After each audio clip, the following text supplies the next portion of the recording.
자, 그럼 데일리 힌트 본격적으로 시작을 해봐야 될 텐데요. 우리 박근형 부장님 한번 모셔보도록 하겠습니다. IBK 투자증권 박근형 부장님 나오셨습니다. 어서 오세요. 어서 오십시오. 안녕하세요.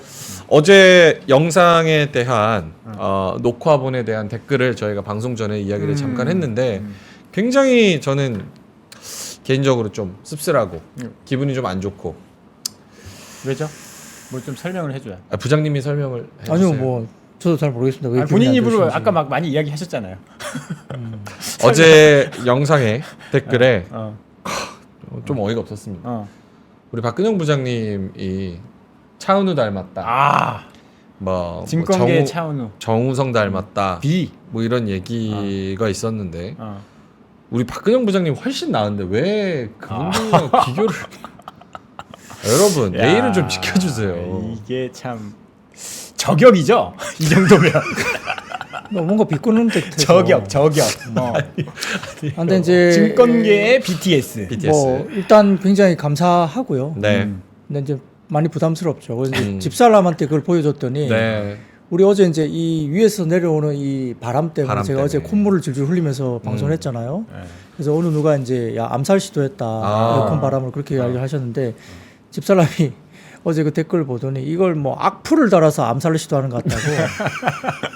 아, 이거 좀 오버인데 뭐 그렇게. 매기는 방법도 가지가지다. 집사람까지도 어떻게 그러더라고요. 그래서 아하, 알겠습니다. 차은우 팬님들들, 그다음 아미님들 오해 없으시길 바랍니다. 아니 근데 뭐 외모 그런 것 중요한 게 아니라 사실은 하루의 시황을 좀 인사이트 있게 정리하고 그럼요. 싶으신 분들은 요 데일리 힌트만한 게 없기 때문에 그러니까. 저한테는 뭐 차은우 저한테 해준 게 뭐 있습니까 솔직히. 차은우 남돌이잖아. 깐다? 내가 카리나나 뭐 다른 분들한테 빚진 게 좀 있어요. 그래요? 쇼츠를 많이 봤기 때문에. 난 차은우 쇼츠 본 적이 없어요. BTS는 어때요? 누군가요? 그래서 어제 하도 재밌어서 이제 그걸 제가 캡처해갖고 제 SNS에 올렸거든요. 네. 그랬더니 제 이제 팔로우하는 분이 어떤 분이 댓글 달았는데 네네. 저는 평소에 카리나 닮았다고 생각했습니다. 그렇게 댓글 또 달은 거예요. 카리나. 어제 엄청 웃었습니다. 그래서. 카리나쯤은 박근형 부장님과 비교할 수 있을 것 같습니다. 카리나는 대단한 분이니까. 자, 그러면 오늘도 알차게 또 준비를 해 주셔서 시장 동향부터 먼저 짚어주실게요. 네, 코스피는 17포인트 수준 상승 출발 보였는데요. 메타나 아마존 등의 주요 빅테크들 회사들이 시간에 급등을 했습니다. 그래서 반도체와 소부장, 자동차와 부품, 그리고 은행, 보험, 인터넷, 철강, 정유 등의 PBR 관련된 테마 관련 업종 강세였습니다. 다소 좀 지속성이 있을까, 뭐 연속성이 있을까에 대한 고민을 했지만 오늘 역시도 이 관련된 중심이 결국 움직였다 볼 수 있겠고요. 반면에 아침에 2차전지 양극재는 다소 좀 약세로 진행됐습니다. 개장 직전 이스라엘군이 가자 북부서 철수한다는 소식도 이제 외신을 통해서 좀 나왔기 때문에 개장 직전에 나온 거라 또 긍정적으로 작용도 했을 것 같고, 또한 미국채 10년물 금리가 어느새 3.8%까지 하락했습니다. 이게 어제 제가 마감 시각 때 말씀드린 게 네. 금리 3월에 대한 금리 인하를 완전히 선을 그은데도 불구하고 10년물 국채 금리가 빠졌었고 오늘 또 추가로 더 빠졌거든요. 그래서 이것도 오늘 시장에 굉장히 긍정적인 작용을 했다 볼 수 있는 거고요. 전반적으로 미국 증시는 어제도 이제 미국 10년물 금리가 빠지다 보니까 바이오텍과 성장주도 어제 좋았죠. 다만 이제 국내 PBR 테마군 강세가 유지가 되고 있었지만은 오전에 일부 관련 섹터는 오히려 하락 전환한 모습도 보였고, 삼성물산도 종가 무릎을 많이 이제 따라붙긴 했지만은 장중에 또 마이너스 전환 확 해버리면서 네. 다소 좀 힘이 빠진 것이 아니냐라고 생각이 들 정도로 일부 이제 수급이 차익 물건이 나오기도 했습니다. 반면에 이제 낙폭과대 반도체 소부장이나 화장품 등이 반등이 나왔고, 외국인 현선물 매수세 확대로 또 시장의 상승폭이 확대되기도 했습니다. PBR 업종 주도력이 지속됐고요. 오히려 오늘은 성장주까지도 같이 반등이 나오면서 대부분 업종이 상승세를 보였고, 외국인이 대규모 현물, 선물 매수세에 힘입어서 상승폭이 확대됐습니다. 기관 외국인 동반 순매수에 급등하면서 코스피가 2,600선을 돌파했고요. 선물시장에서는 외국인들이 특히 2조 원 가까이 순매수했고, 현물도 1조 9천억 가까이 장중 순매수가 들어왔습니다. 예. 환율은 1,320원대 중반대를 하락을 했고요. 업종별로는 현대, 기아차 등 자동차 중심의 운수장비 강세였고, 카카오, 네이버 등의 인터넷 급등 반등에 힘입어서 서비스업 감세였습니다. 네이버는 실적이 또 좋게 나왔기 때문에 또 영향을 했고요. 네이버 10% 갔죠. 10%. 그렇죠. 거의 10%. 네, 그리고 저표 비할 테마 강세 지속되면서 금융업이 역시 상승을 보였고 금융주유사 내에서는 KB금융이 장중 8%대 또 급등세를 보였습니다. 건설업이 가장 부진하면서 현대건설과 GS건설 하락이었고요. 코스닥은 9거래일 만에 기관 순매수 전환하는 가운데 전반적으로 상승하면서 800선을 회복했습니다. 업종별로는 디지털 컨텐츠와 제약 등 성장주 강세가 뚜렷했고 최근 하락세 지속했던 반도체가 또 굉장히 강하게 소부장이 올랐다 볼 수 있습니다. 오늘 시장이 굉장히 좋았고 여기에 또 한 스푼 보탠 게 우리 황금 양말 골드만삭스가 드디어 좀 정신을 차린 것 같습니다. 네, 뭐 양말이라 그러니까 뭐 저거 레드삭스 레드삭스. 생각이 나네요. 아, 시카고 야구팀. 레드삭스. 예. 아, 네. 그렇죠. 양말 논란. 아, 그 골드만삭스라 그러니까. 골드만삭스, 음. 레드삭스. 그렇습니다. 그래서 이 표를 먼저 좀 띄워주시면 이게 이제 골드만삭스가 이야기했던 이제 리서치 자료인데 이 자료를 그 엄브레라 리서치에서 이제 인용을 해서 이 자료를 좀 이야기를 하고 있는데요. 이게 보시면 내용은 이겁니다. 코리아가 결국은 이머징 내에서 최선호 그리고 가장 싼 시크리컬 국가로서의 후보다 이렇게 이야기를 했습니다. 골드만삭스에서는 향후 12개월 코스피 목표 수익률을 플러스 14% 정도 이야기를 했거든요. 그러면 3천 넘지 않나요? 14%. 3천 정도 되죠, 그러면? 3천 정도 되겠네요. 260 오르니까 200 한 300포인트 오르는 거네요. 그러니까 3천 뭐 정도 예, 되겠네요. 거의 3천 가까이 되는 거죠. 그래서 이렇게 이제 골드만삭스에서 이야기를 했고요. 어제도 저희가 CLSA에서 유니시에이트 그 이야기 했지 않습니까? 유니셔티브. 예, 예, 그 이야기를 했죠. 그래서 그 관련해서 그렇게 신조어가 나올 정도로 외국인들이 보고 있다는 이야기고요. 그래서 이런 부분들이 이야기되고 있는데 이 차트를 보시면 아까 좀 전에 그 자료를 좀 더 띄워주시면 네. 그림을 좀 띄워줘 보세요. 이 보시면 이 최근 실적이 개선되는데도 불구하고 실적이 이제 파란색이거든요. 그러니까 중국을 제외한 코리아 EM 관련된 부분에 대해서 EPS 흐름이 올라가고 있어요. 한국 쪽이 그죠, 파란색이. 근데 붉은색은 뭡니까? 우리가 이제 이야기되고 있는 그 레벨입니다.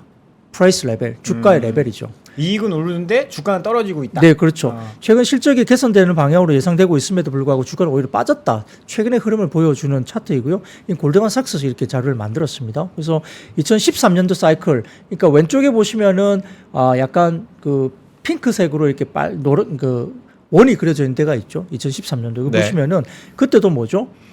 그 빨간색이 빠지는 구간이 있잖아요. 네. 파란색이 올라가고 있는데 빠지는 구간이죠. 근데 그 뒤에 어떻게 됐어요? 결국은 따라 방향을 올라가네요. 바꿔서 결국은 네. 따라 올라갑니다. 그게 이제 지금 이렇게 나타나고 있는 모습이라는 거고요. 그래서 결국 EPS 상향이 되고 있는 모습에서 이제 시장은 올라갈 걸로 이제 평가를 했습니다. 그래서 최근에 저조한 성과는 북아시아 지역의 지정학적 긴장에 따른 기인한 것이고 일단은 한국 증시에 내재된 리스크 프리미엄은 24년에 완화가 될 것으로 예상한다고 보고 있고요. 결국은 대만이 한국의 잠재적인 대체 시장으로 간주될 수도 있겠지만은 골드만삭스는 한국 증시 상승 여력이 대만보다 더 크다라고 평가를 했습니다.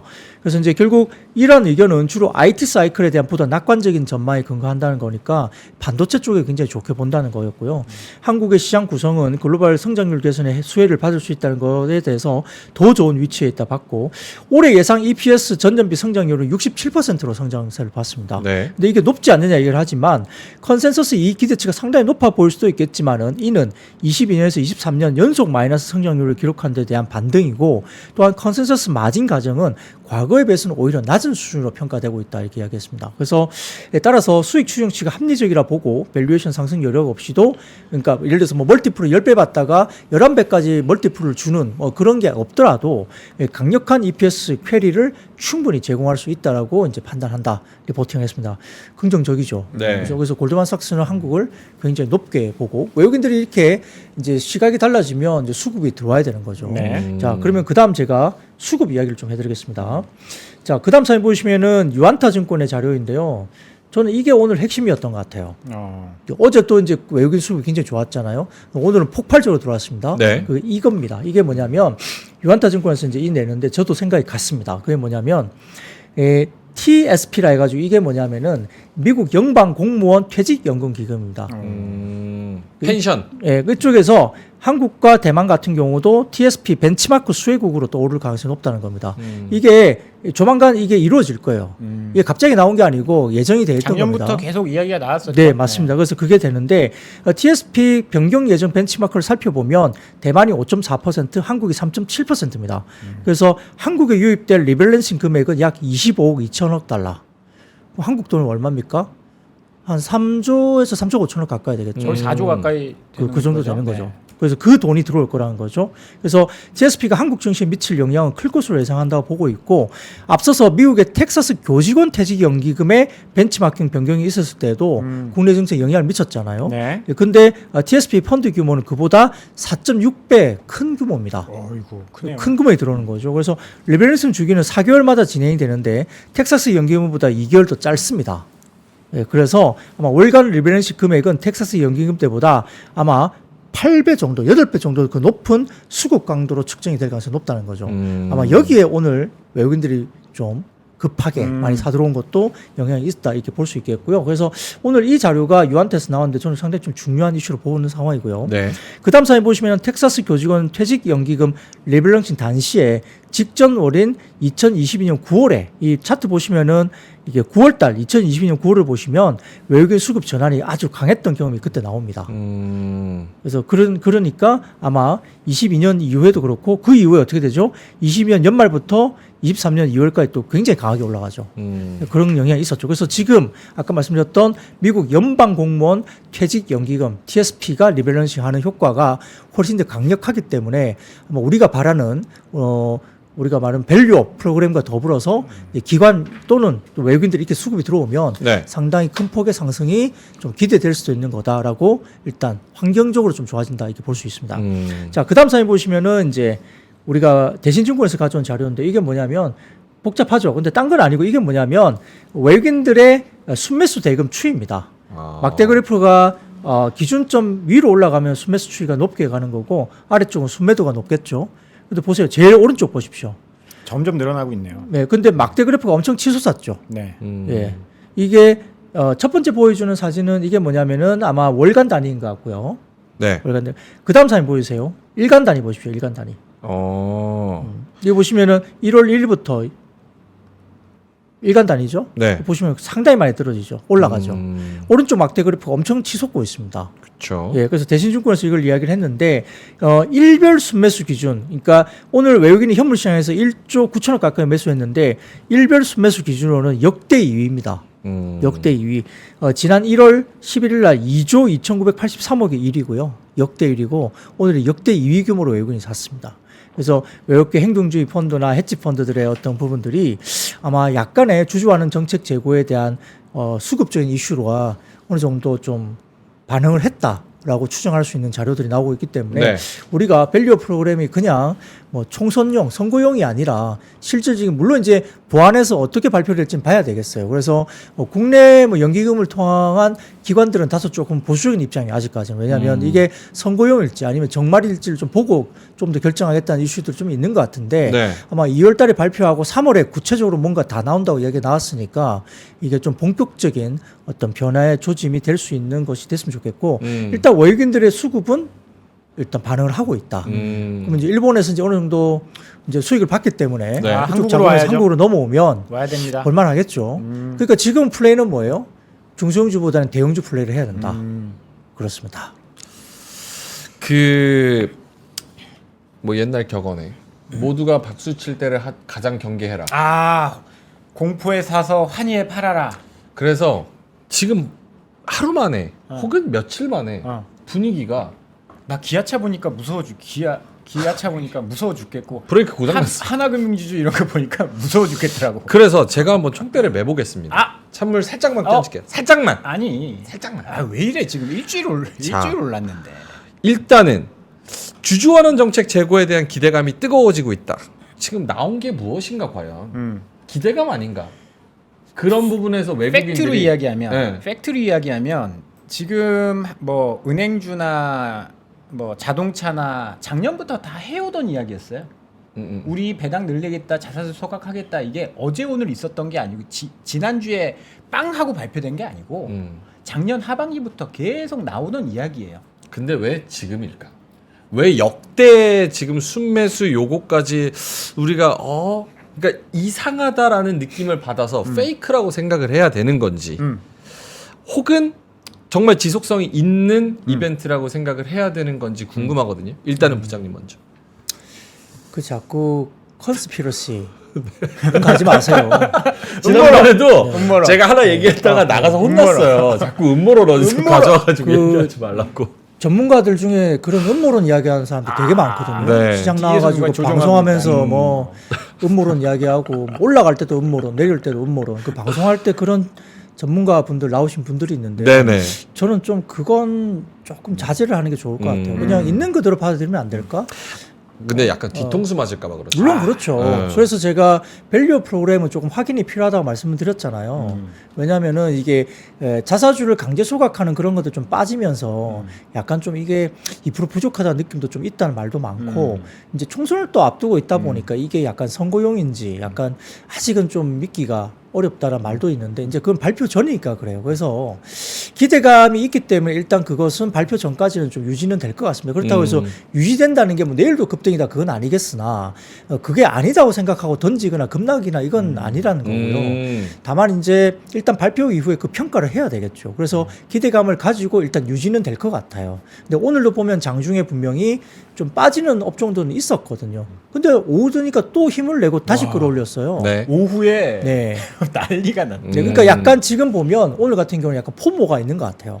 맞아요. 못 잡은 분들이 맞아요. 오후에 다시 달려 들어갔고 사지 않았나. 기어차가 네. 슬슬 밀리다가 오후에 12%. 그러니까요. 네, 맞습니다. 쫙 네, 그래서 막판까지. 저희가 보기에는 일단은 많이 빠졌던 그 낙폭과대 반도체 소부장도 올라왔기 때문에 다소 조금은 낙폭과대 쪽으로 조금 돈이 들어오고 이제 PBR도 많이 이제 저평가됐던 종목들은 조금 힘이 빠지는 그런 모습이 있어서 물론 경계를 할 필요는 분명히 센티적으로는 보입니다. 근데 이제 자꾸 이제 이걸 가지고 정부가 하는 것에 대해서 자꾸 음모론을 이야기하면 시장 안 돼요. 그쵸. 그리고 계속 손이 안 나간다. 뭐 은행 손 안 나간다. 자동차 손 안 나간다. 뭐 제조사 손 안 나간다. 유통사 손 안 나간다.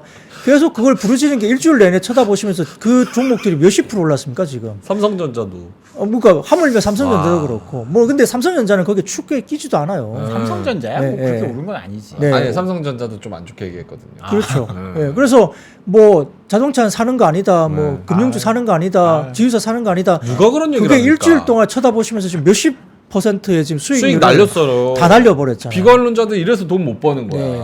그러니까 우리는 제가 어제도 말씀드렸지만 어떤 걸 특정 지어놓고 자꾸 말씀을 하지 마시고 시장에 대한 거에 대해서 그걸 순응을 하고 거기에 대해서 따라가야 되는 거죠. 물론 이제 시장이 옳죠. 시장이 옳다. 네, 시장이 항상 옳고 근데 그건 비합리적일 수도 있어요. 그래서 뭐 로봇주가 예를 들어 뭐 작년 영업이익이 16억인데 네. 뭐 5조 7조까지 막 와. 땡겼다.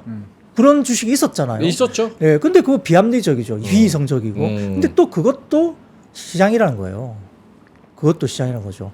오늘 밤에 축구가 있습니다. 네. 갑자기 옐로 카드를 줘요. 근데 그것도 시장이고 그것도 축구입니다. 그죠? 그러니까 그게 하나잖아요. 오. 예. 오심도 경기의 일부다. 그렇죠. 그러니까 그래서 어려운 거예요. 아 근데 운동장이 기울어진 채로 하면 안 되니까. 그럼 옐로 카드는 괜찮은데 운동장 기울어졌으니까 그걸 죄송합니다. 근데 여론이 보면 아무튼 대형사들은 네네. 오늘 현대백화점도 아까 또 무슨 자사 소각이나 뭐 여러 가지 주주하는 또 강력하게 이야기를 또 했지만 일단 대기업들이 정부 방침에 굉장히 순응을 하고 있어요. 발표들을 하고 있잖아요. 근데 이제 자사주만 사겠다, 배당 주겠다 이것까지는 좀 모자란데 지금 튀는 종목들 보세요. 대부분 보면 소각 이야기가 나오잖아요. 그죠? 그러니까 하나금융지주, 삼성물산 뭐 등등과 포함된 종목들이 자사주 소각까지 완전히 나오고 있고 네. 또 어쨌든 금융주가 뭐 이번에 자사주 소각에 대한 부분들을 완전히 뭐 강력하게 뭐 무조건 해야 된다라는 강제 조항이 아님에도 불구하고 소각 이야기를 직접 해내고 있거든요. 네. 그런 게 나오니까 이제 지금 그게 굉장히 좀 반응을 하고 있는 거예요. 저도 이제 시간이 많이 없는데 조금 짧게만 이야기하면 이 현상에 대해서 어떻게 대응해야 될까? 저는 굉장히 불편하거든요. 왜요? 이렇게 올라가는 것들이, 저 PBR이 올라가는 것들이. 우리가 주식을 하는 거에 대해서 저는 뭐 재평가 이런 거 하면 은행주 자동차 정도는 이해할 수 있겠는데 그렇지 않은 것들이 다 같이 PBR이 낮다고 우후죽순 올라오는 거는 게임, 건설. 이게 잘못된 거예요. 왜냐하면 PBR이 낮다라고 해서 올라오는 건 문제가 있는 게 걔들이 왜 PBR이 낮은지 그 얘기 했어요. 일주일 동안. ROE가 낮고 그래서 그런 것들이 다 올라오는 거 따라잡으면 좀 위험할 수 있다. 옥석 가리기를 잘해야 됩니다. 실적이 잘 나오고 배당을 많이 하고 자사주를 많이 하고 자사주를 많이 소각할 수 있는 애들이 올라오는 건 이해할 수 있는데 그렇지 않은 쪽들이 올라오니까 굉장히 불편하다. 불편한 점은 있다. 그래서 진짜 주주 가치를 위해서 뭔가 해줄 수 있을 만큼 돈을 버는 기업들은 뭐 따라잡아도 되는 거고 그거는 이제 본인의 판단이고. 그리고 이렇게 많이 올라 있는 것들이 급등할 때는 사실 가진 자들, 그러니까 보유자들의 영역일 수가 있어요. 그럴 수 있죠. 외국인들이 이렇게 막 사서 올리잖아요. 걔들이 현대차 안 갖고 있을까요? 뭐 갖고 있지. 은행주 안 갖고 있을까요?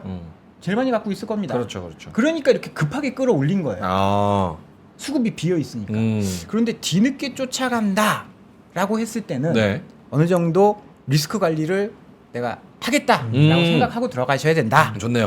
그렇죠. 원론적인 그래서 이야기를. 맞습니다. 그래서 포트폴리오의 균형을 좀 잡으면 될 것 같아요. 저 PBR 쪽에 일부를 좀 가지고 있고 성장주도 좀 일부 많이 빠졌을 때 조금 더 비중을 늘리면서 포트폴리오 균형을 잡으면 되지 않을까? 네. 그걸 뭐 우리가 저 PBR을 전부 몰빵하라고 지금 말씀드린 게 아니잖아요. 지금 시장이 그렇다고 해서 그렇게 몰빵으로 가자 또는 신중론이 나쁘다는 건 아닙니다. 그렇다고 해서 그런 방향으로 시장이 가는데도 불구하고 그걸 굳고 부인하면서 네. 아까 말씀드렸던 의심하고. 의심하고 컨스피러시 뭐 막 이야기하면서 안돼. 유튜브가 진짜 문제라니까. 아이고. 그렇게 해가지고는 네. 시장에서 수익을 못 내요. 수익 못 냅니다. 수익 못 냅니다. 알겠습니다. 뭔가 멋있어 보일 수는 있죠, 그게. 제가 예. 자 여러분 오해하시면 안 되는 게 제가 시장 내리라고 고사지는 거 아이고, 아닙니다. 그런 거 진행자의 같은데? 역할. 그럼 제가 같이 박수 그랬던 칩니까? 거 같은데? 그럴 수는 없습니다. 자 알겠습니다. 우리 자동차 얘기 해야 돼. 자동차 얘기 해야 됩니다. 제일 중요한데. 이거 진짜 부장님 잘 얘기 좀 해주세요. 자동차 수출 4개월 연속 증가세 그리고 자동차 업종 저 PBR 재평가 기회 분석 등의 관련주 상승입니다. 네, 뭐 산업통상자원부 관세청에 따르면 1월 수출액 관련해서 자동차 수출이 62억 달러, 전년보다 24.8% 증가했습니다. 일단 잘 팔고 있어요.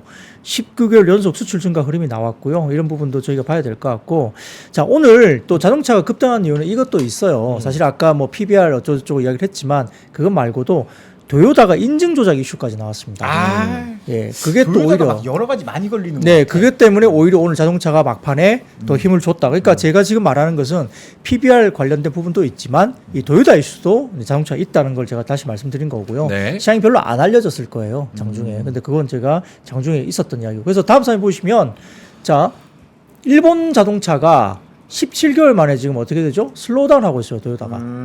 잘 안 팔린다는 이야기 나와요. 그 이제 일본 자동차는 약간 피크아웃 될 수도 있는 거죠. 예, 그게 이제 전체 자동차는 아닙니다. 그래서 이런 것들이 이제 외신에서 통해서 나왔다.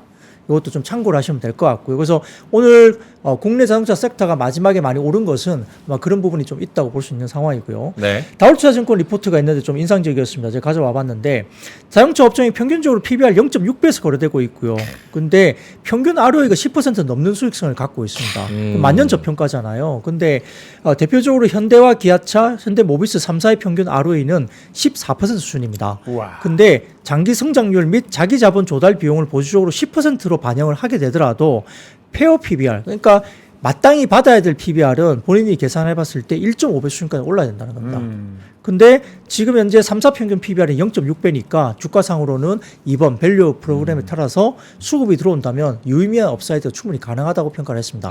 자, 첫 번째 사진 보시면 자동차 업종의 주요 종목 ROE와 PBR 관련된 부분인데 왼쪽 보시면 실선이 보이시죠? 네. 실선 오른쪽에 실선의 아래쪽보다 그리고 오른쪽에 있으면 더 좋습니다. 실선의 아래쪽에 있고 오른쪽에 있으면 좋다. 그렇죠. 아래쪽은 PBR이 낮은 거고요. 오른쪽으로 갈수록 그 ROE가 좋은 거죠. 장사 잘한다. 예, 그러니까 여기 기아가 월등하게 좋잖아요. 네. 그러다 보니까 기아가 급등할 수밖에 없죠. 현대차가 기아보다는 좀 왼쪽에 있죠. ROE가 좀 낮아요. 요게 글씨가 좀 깨져가지고 기아, 현대차 그리고 왼쪽에는 뭡니까 저게? 이 회사가 제가 알기로는 BHA? PHA. PHA. 예, 부품주입니다. 오늘 네. 거의 상한가 갔을 네, 거예요. PHA. 그러니까 이 리포트가 나온 거예요. 아. 예, 그랬기 때문에 오늘 영향이 있었던 겁니다. 네네. 충분히 공감할 수 있고요. 오른쪽 보면 시총 대비 순연금 규모가 보시면 PHA가 제일 높죠. 여기도 나옵니다. 오른쪽 보시면 그러네요. 막대 그래프 보시면 0.63배. 그리고 S&T 모티브, 기아, 현대차, 그다음에 모비스, SL 이런 순이거든요. 네. 그러니까 PHA가 오늘 급등한 이유는 거기 있을 거예요. 이런 평가가 나왔기 때문에. 그리고 S&T 모티브도 봐야 된다는 거고요. 그래서 부품주까지도 봐야 된다는 건데 어쨌든 이러한 유의미한 게 지금 현대기아는 지금 대표적으로 다음 사진 보시면 주요 종목별 순연금과 주요 예상 계정치인데요. 지금 순연금 같은 경우는 현대기아가 16조 원에 있습니다. 16조. 그죠? 그리고 지금 현대모비스는 7조 원 이상 있고요. 그러니까 주주와는 매력도가 굉장히 높아질 가능성이 높다는 거죠. 이 돈을 가지고 뭔가 할 수 있다는 네. 겁니다. 자, 그다음 사진 보시면은 그리고 네. 우리가 잊고 있지만 삼성동에 땅도 있습니다. 뭐 그렇죠. 10조짜리 배팅해서 지금 한 12조 정도 한대요. 근데 뭐 또 그렇게 치면은 뭐 건설주도 땅 있다 그럴 수 있는데 그건 좀 약간 우리가 다른 거죠. 보유하죠. 롯데 딱 많아요, 롯데. 네, 그러니까 그래서 건설주는 오늘 좀 이렇게 주춤하잖아요. 그러니까 그건 좀 다른 이야기인데. 네. 그 다음 사진 보시면은 자동차 주요 종목별 주주 환원 비율입니다. 이 보시면 확실히 24년 배당 수익률도 높고요. 그 다음에 자사주 소각 관련해서도 지금 기아하고 현대모비스가 이제 소각이 나오고 S&T 모티브도 소각이 1.5%에서 소각합니다. 그러니까 이런 것들이 나오기 때문에 배당 수익률이 높으면서 소각까지 하고 총 주주 환원 비율을 보면 현대가 5.8, 기아가 6점에서 6.8 더 높죠. 그 기아가 점수를 더 받는 겁니다. 장사도 잘하고 있고요. 그 외에도 S&T 모티브가 5.1까지 올라오고 현대 모비스와 현대 글로비스가 3%에서 3.5%까지 올라오죠.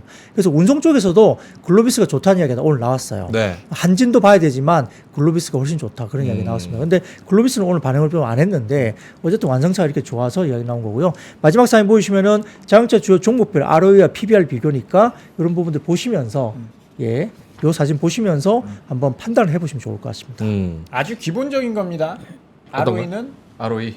PBR은 ROE에 비례한다. ROE가 높으면 PBR도 높게 받는 게 맞고 ROE. 자동차 진짜 저평가되어 있는 거는 진짜 맞는 것 같아요. 근데 우리가 이게 거의 한 20년 동안 그래왔, 30년 동안 그래왔잖아요. 그러니까 사람들이 거기에 딱 각인이 되어 있는 것 같아요. 현대차는 PER 10배 넘으면 안 돼. 이런 것들이. 근데 요거 자동차는 확실히 흐름 탄 거죠? 조금 기대와 확신을 가져도 되는 거예요? 아니요, 뭐 일단 단기로 많이 올랐어요. 그래서 이제 아까 말씀하신 게 좀 저도 그 공감이 가는 게 단기에 많이 올랐는데 이제 포모 현상이 좀 이제 오늘은 좀 나오는 듯한 느낌이 들기 때문에 좀 이제는 조금 너무 급하게 아직까지 못 사셨다면 뭐 기존에 올라간 종목을 따라가는 것은 조금 다음 주 초를 조금 한번 지켜봐야 될 것 같고 오히려 종목을 찾는 게 낫겠죠. 여태껏 반응을 안 했던. 그러니까 숨어 있는 종목이 또 있긴 있을 거예요. 찾아보면. 그런 것들을 찾는 게 오히려 좀 낫고 말씀드렸듯이 이제 2월 달에 나올 만한 밸류 프로그램이 어떤 내용으로 나올지를 확인하고 사도 늦지 않다. 그리고 제가 지난번에 뭐라 그랬어요. 일본 쪽에서 올라갈 때 PBR 관련된 종목들은 저 PBR 종목들은 한 70% 정도 대형주가 올랐는데 그때 올라간 것은 오히려 성장주가 더 많이 올랐다. 뭐 4.8배 PBR 하던 게 뭐 11배, 12배까지 올랐다. 그런 것들 나왔잖아요. 그게 네네. 어디죠? 어드반테스트라든지 뭐 그다음에 몇 가지 종목들이 있었잖아요. 네네. 그죠? 그러니까 오히려 일본 시장이 올라갈 때 이러한 저 PBR 관련된 종목들을 올리기 위한 그런 프로그램들이 나왔지만 결국 주가 상승률에서는 성장주가 2배, 3배 더 올랐다는 거예요. 그러니까 PBR 관련된 종목들도 엄청 눌렸던 것들이 과연 정상적인 가격을 받으면서 꽤 많이 올라온 것도 사실이지만 네. 그 덩치가 크죠.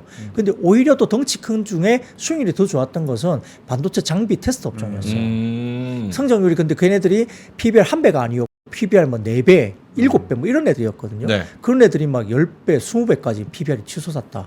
그런 장이었기 때문에 국내 장의 성격도 뭐 비슷한 스토리라고 한다면 성장주까지 같이 올라가는 게 사실 맞죠. 그러니까 어떻게 보면 그래서 제가 수급의 키는 외국인에 있다.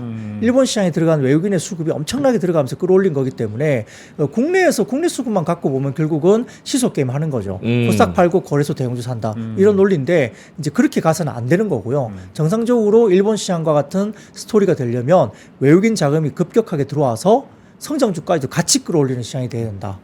그러면 신고가가 우리도 나올 수 있다. 그러기 위해서는 2월에 나오는 그 프로그램 관련된 내용이 정말 좋게 우리가 원하는 어떤 방점을 찍는 내용들이 들어가서 정말 그게 현실적으로 이루어져야 된다는 게 조건입니다. 네. 와, 1년 누워 있다가 이틀 만에 올려버리네. 이게 일주일 만에. 아, 참.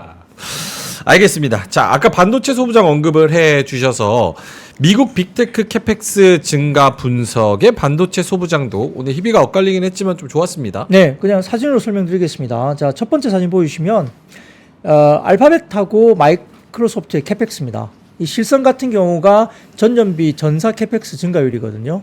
계속 치솟죠. 물론 이제 실적 좋은 건 다 알고 계시죠. 어제 이제 실적이 뭐 아마존도 실적 발표했고 메타도 급등 시간에서 급등했고 뭐 여러 가지 종목들이 있는데 이제 애플이 약간 아쉽긴 합니다만 시간에서 그럼에도 불구하고 빅테크들이 지금 실적이 급등했습니다. 그죠? 그래서 알파벳 캐펙스와 마이크로소프트 캐펙스가 엄청나게 튑니다. 투자 부분이 서버와 데이터 센터 쪽에 집중될 것으로 보죠. 메타도 마찬가지고. 그래서 이런 부분들이고요. 그 다음 사에 보시면 메타의 캐펙스인데 메타 캐펙스 보시면 또 엄청나게 튑니다. 다시. 그래서 연간 캐펙스가 이제 올라오는 부분이 있기 때문에 네. 역시 이렇게 대형사들의 캐펙스가 굉장히 많이 올라오는 부분이고요. 그래서 구글도 마찬가지고 그다음에 알파벳, 그다음에 메타, 마이크로소프트 등등이 이게 캐펙스 관련된 부분들이 올해 집행 가능된 이 부분들이 엄청나게 큰 금액이 그 집행될 걸 보고 있기 때문에 결국 이게 AI라든지 뭐 여러 가지 반도체 관련 쪽으로 이야기될 수 있으니까 그렇죠. 최근에 낙폭 과대했던 반도체 소부장도 그리고 삼성전자까지도 오늘 주가가 그래도 힘을 내고 같이 올라줬다 이렇게 간단하게 말씀 좀 드릴 수 있겠습니다. 설비 투자는 빅테크 중심으로 굉장히 많이 앞으로도 늘어날 것이다. 알겠습니다. 메타 언급을 해주셨으니까 메타 얘기 조금만 더 해보자면 네. 시장 예상치 웃도는 실적 공개 등의 메타버스 AR, VR까지도 같이 올랐습니다. 예, 뭐 이것도 사진으로 설명드리겠습니다. 첫 번째 사진 보시면 메타 관련된 실적입니다. 실적 보시면 메타가 실적이 엄청 좋았어요. 와, 다 비트네요. 예, 전부 다 컨센서스 비트했습니다. 그리고 이제 굉장히 좋았죠. 그래서 시간에서 뭐 거의 급등각이었습니다. 네. 그렇고요. 15% 올랐죠. 맞습니다. 그래서 EPS가 5.53달러로 예상이 4.96달러였는데 넘어섰죠. 그리고 1일 활성 사용자 DAU라는데 21억 1천만 명으로 월간 활성자 사용자 MAU가 30억 7천만 명으로 모두 선망치를 상회했습니다. 그러니까 굉장히 좋게 나왔고요. 사용자당 평균 수익 ARPU가 알프가 13.12달러. 그러니까 이 또한 예상치를 웃돌았죠. 그래서 메타가 이렇게 좋았고 그다음 사진 보시면 메타의 EPS 그로스입니다. 여기 보시면 IPO 이후부터 EPS 그로스가 어떻게 나타나는지 보여주는 거거든요. 보시면은 연평균 94% 그렇죠. 거예요. 예. 22년도에 많이 깨졌었어요. 대단하다. 22년도에 깨졌었는데 23년도에 완전히 다 회복하고 또 다시 올라섰습니다. 메타가 이제 죽지 않았죠. 그래서 이런 거 보시고요. 그래서 전반적으로 봤을 때 메타의 메타버스 사업부인 리얼리티 랩스라는 곳이 있는데 사업부 내에 그게 매출이 전년 대비 47% 급등했기 때문에 이 메타버스 사업부가 굉장히 좋았다는 게 나왔습니다. 그러다 보니까 관련주 AR, VR 메타버스 관련주가 좋았고요. 또한 메타가 처음으로 여기도 그죠? 배당급 지급합니다. 역시 그렇죠. 주주를 안 하네요. 네, 저게 이슈가 네. 됐어요 오늘. 네, 그래서 500억 달러 규모의 자사주 매입 프로그램도 승인했습니다. 그래서 시간에서 15% 이상 급등이 나왔기 때문에 여기도 역시 실적 서프라이즈에다가 주주환원 정책의 발표 엇갈리면서 같이 나왔죠. 그래서 꼭 뭐 기술주라고 안 된다는 거 아니에요. 그 메타가 그렇다고 해서 PBR 한 배 미만 아니잖아요. 그래도 이렇게 나오면 주가는 간다. 이렇게 볼 수 있고요. 그래서 메타버스나 증강현실, AR, VR, 뭐 롯데정보통신, 맥스트, 스코넥, 덱스터, 위직 스튜디오, 뭐 버넥트 이런 종목들이 주가가 올라왔고요. 자, 좀 이어서 그 다음 사진 보시면은 애플입니다. 애플 컨센서스 보시면 좀 아쉬운 게 좀 있습니다. 맥, 아이패드 뭐 이런 것들이 조금 안 좋죠. 네. 그죠? 예, 그런 부분이 좀 있고요. 뭐 차이나 쪽도 별로 안 좋아요. 저게 제일 핵심적으로. 맞아요. 원래 조금- 맥이랑 아이패드는 네. 잘 못했었고 최근에 그렇죠. 중국이 어마어마하게 지금. 네. 그래서 그 다음 사진 보시면 애플 쪽에 중국 매출 추이인데 와. 성장률이 마이너스로 돌아섰어요. 저게 뼈 아프네요. 예. 그 지금 이게 조금 이제 애플 쪽은 좀 아픈 모습입니다. 네. 그래서 그런 거고 최근에 보면은 애플이 이제 고명치도 이야기한 게 25년까지는 폼팩트 차이가 별로 없을 것 같고 네. AI 쪽에서 조금 상대적으로 좀 약화될 것 같다 이야기를 하고 있는데 글쎄요 또 많이 빠지면 애플은 또 기회가 될 수 있겠죠. 뭐 연예인과 애플 걱정을 할 필요 없다 할 정도로 그렇죠. 애플은 또 살아날 수 있기 때문에 한번 지켜보실 필요가 있겠고요. 자 그다음 사진 보시면 아마존입니다. 아마존. 네, 이것도 이제 굉장히 좋았죠. 그래서 지금 아마존이 거의 다 비트했죠. 네. 비트했고 그 다음 사진 보시면은 아마존의 AWS 관련된 레비뉴이거든요. 쿼터당 줄어든 적이 없는 것 같아요. 아마존. 예, 저렇게 성장을 계속 보이고 있습니다. 그래서 이런 것들이 나오면서 오늘 네이버도 실적이 굉장히 좋았잖아요. 네. 4분기가 분기 실적이 굉장히 매출이 엄청나게 나왔죠. 차트는 진짜 아름답다. 그래프가. 네. 사실 저 책 장사였잖아요. 그렇죠. 어떻게 저렇게 코다브라. 어떻게 저렇게 대단한 기업을 만들었어요? 네. 그래서 네이버를 비롯해서 뭐 이렇게 반응을 안 해요. 자 시간이 알겠습니다. 없고요. 시간이 없죠. 네. 그래서 이제 한글과 컴퓨터나 아마존. 뭐 이스트 소프트나 뭐 이런 네. 쪽 네. 조정을 받았던 종목도 좀 올라왔고요. 그래서 AI 그다음에 오늘 또 중요한 게 뭐냐면 광고주들이 좋았어요. 광고. 예. 메타나 아마존 뭐 네이버 이렇게 좋아지니까 네. 광고가 좀 살아나지 않을까 해서 광고주도 광고 좋았다. 이걸 좀 말씀을 좀 드리겠고 네이버 취직 베타 서비스가 MAU가 130만 명 확보했습니다. 그러다 보니까 플레이드나 EM넷 모비데이즈, 그다음에 와이즈버즈, 그다음에 MP, FSN 등의 광고주도 굉장히 좋았다 볼 수 있습니다. 알겠습니다. 광고 쪽 미국 빅테크 플랫폼 SNS 기업들은 굉장히 좋다는 거. 게임주도 일부 올랐다가 뭐 물론 막판에 조금 빠지기는 한 것 같은데 중국 외자판호 발급 소식에 일부 게임주 상승입니다. 네, 사진을 보여주시면 중국의 그 국가신문 출판국에서 32종의 외자판호 발급 명단을 공개했는데 그게 한문으로 돼 있어가지고 네. 이걸 상상인증권에서 이렇게 자료를 조금 더 이렇게 다 해석을 해서 이렇게 올려주셨더라고요. 그래서 너무 변환을 감사하게, 해서. 예, 감사하게 보이는데 감사합니다. 노란색으로 표시된 게 이제 한국 관련된 외자판호입니다. 그 중에는 던전 앤 파이터 오리진, 킹 오브 파이터스 올스타, 그다음에 이런 게 있고 네위즈의 고양이와 스프. 고양이와 스프? 예, 그런 게임이 있어요. 그건 좀 이따 보여드릴게요. 그래서 네위즈가 오늘 굉장히 좋았죠. 오. PBR 한 배 미만 종목 중에도 웹젠도 있고 네위즈도 있고 이렇게 맞아요. 이야기했잖아요. 예. 네. 그래서 또 좋은 거예요. 오. 같이 이제 평가에다가? 모멘텀까지 플레이가 되는 겁니다. 기본 값에 플러스 알파 붙으면 그렇죠. 가는군요. 예, 그래서 이렇게 보진됐고 던전 앤 파이터 오리진 같은 경우는 중국 진출이 불발된 바가 있는 던전 앤 파이터 모바일로 추정된다고 이제 이야기를 했고요. 고양이와 스프는 네위즈의 자회사 하이디어가 개발한 힐링 방치형 게임입니다. 그리고 룽투 코리아로 잘 알려진 룽투 측의 황제의 전설이라는 게임도 외자판호가 포함됐습니다. 룽투 코리아도 당연히 포함됐으니까 했겠죠. 그래서 넥슨 게임즈, 네오이즈, 넷마블, 룽투 코리아, 크래프톤 이런 종목들이 올라왔다. 외자판호가 이제 한국 게임이 들어갔다는 것 때문에 거기에 언급됐던 종목이 좋았어요. 그래서 보시고요. 자, 그 다음 사진 보여주세요. 제일 위에 사진 그림 보이시죠? 그림. 네. 고양이 보이시죠? 고양이. 저게 고양이와 스프라는 예, 게임. 고양이와 스프라는 게임입니다.